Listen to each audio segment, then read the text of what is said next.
Hi guys, welcome to the Gel Ball Guys unboxing of the p90. Yeah, this is a really good beginner's gun apparently, so let's have a bit of a look at it. I have used one before. It's where I started out with gel balls. So let's unpack it and see what you get for your money.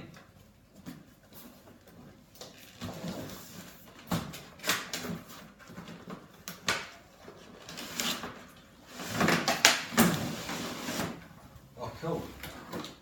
Okay, this one here's the second generation one. It's got the bigger tank. The first ones that came through, the tank was just a smaller tank like this.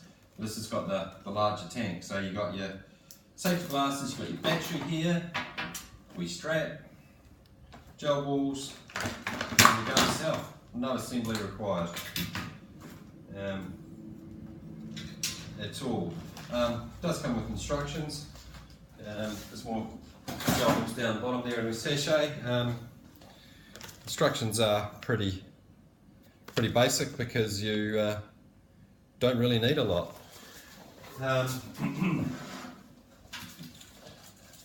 One of the great things about this this gun is that it's very visual. You can see how many gel balls you've got left. You can see where they feed into the hopper.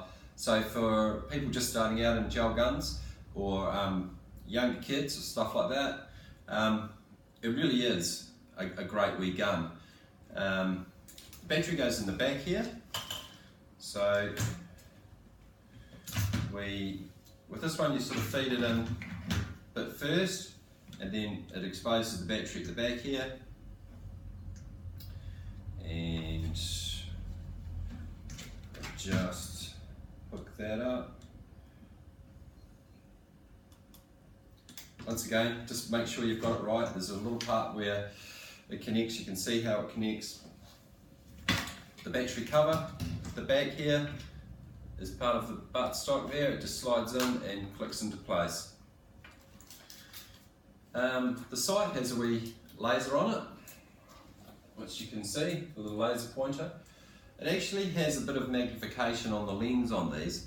I don't like it. I don't like the magnification on the lens because it kind of makes everything blurry. It might be because I'm old and going blind, I don't know, but it just doesn't really work for me. But the laser point is great. And of course you can always just slide it off. You're pretty much going to just look down the top of it, and where it shoots is where it'll, where you see, it's pretty much where it shoots, and you just adjust up or down when you start shooting. I love the trigger mechanism on this. It tilts from side to side to lock it.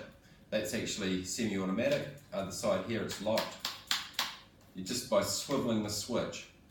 Now the switch itself doesn't have a full auto to a semi-automatic switch anywhere. It's all in the trigger. So if you hold your finger on the trigger, it will go to full auto. If you just pull your finger back, it'll just shoot once, one gel ball. So it doesn't cycle as fast as a lot of the other guns, but it's still a lot of fun. It's got a 6-volt battery as opposed to most of the other guns are running at 7.4. So anyway, we'll do that. It's automatic just by pulling the trigger, and if I hold my finger on the trigger, it also shoots the bigger gel balls. These are the 9 to 11mm gel balls. So if you're going to have something to have, like wars with your friends and things like that, the bigger gel balls, they don't hurt as much, and they don't sort of leave the red marks that some of the smaller ones do under the, some of the other guns. If you look at the video of me getting blasted with the HK 416D, that's quite there's a bit of pain involved. But so look, I really love this gun. It's just awesome. As I say, you could undo the 2 wee screws there and just pop that piece of magnification out of the side, and then you'll just have a peephole, which I think is probably the best thing to do. But apart from that, these guns have got more people enjoying gel balls and gel ball shooting than probably anything else on the market. Finish is really good. It looks great. As I say, nice and visual. You can see how many gel balls you've got left. It does have this little feature here that if you pull this forward and then drop it, it drops a little baffle inside the magazine down, so you can fill the whole thing up with gel balls. And as you start to shoot, you every now and then you want to shake the gun back a bit to pull the gel balls back, but when you start to get down on your gel balls, you can shake it up like that so they all come to the back. You lift up this little piece of plastic and then click it back like that, and what that does is it angles it down into the little hopper part where the gel balls feed into the mechanism. And yeah, it works really well. Sometimes, you know, with these the P90s, it'll pop a couple of gel balls out at one time, which is just great fun. You know, it really just seems to be like an old traction engine. They just plop, plop, plop and keep on going. So you know, I really rate them. A lot of fun, and as you can see, nice and short. So for smaller people, you know, they can get it into their shoulder, get it up, hold it nicely, and have a lot of fun with it. So yeah, very little installation to do. Great big gun, a lot of fun, and thank you for watching. Cheers.